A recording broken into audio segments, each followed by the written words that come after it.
ప్రాణాన్ని రక్షించాలనుకున్న అధ్యక్షుల వాళ్ళందరం కలిసి తలా ఇంత డబ్బులు వేసుకొని ఈ బస్సు యాత్ర మొదలుపెట్టాము. ఈ బస్సు యాత్రలో ముఖ్యంగా ఈ 10 సంవత్సరాల లోపల ఈ 10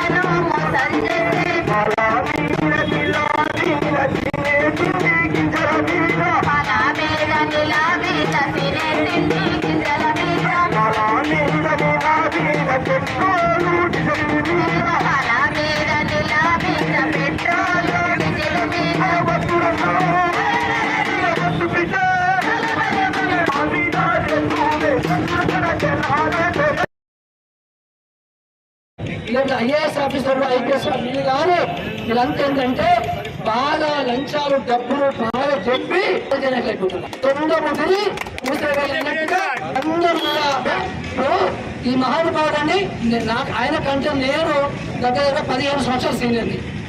మరి ఈ రోజు ఆయన ఎన్ని వేల కోట్ల మీద ఏ రకంగా ఆయన ఏం పెద్దగా వ్యాపారం చేసిందో అదే ఏం చేసిందో అంటే ఏ రకంగా అన్ని వేల కోట్లు సంపాదించి ఇవాళ హైదరాబాద్ లో 40 దశల పిల్లలు బట్టి బిల్డింగ్ చేసుకునేది. అంటే ఇలాంటి వాళ్ళు 100 మంది ముసలి మనుషులే రాజకీయ మనము తరిమి అవసరం ఉంది. ఈ బీఆర్ఎస్ గవర్నమెంట్ పక్కన పెడితే బీఆర్ఎస్ గురించి పక్కన పెడితే ఈ ముఖ్యంగా వెంకటరామరెడ్డి లాంటి అవినీతి రాజకీయ నాయకుడు అవినీతి చేసి అందరూ అవినీతి ఇచ్చి మనల్ని 2 టైంలు పెట్టాలి ఇలా చెప్పేసి మిమ్మల్ని అందరూ కూడా. So thank you very much.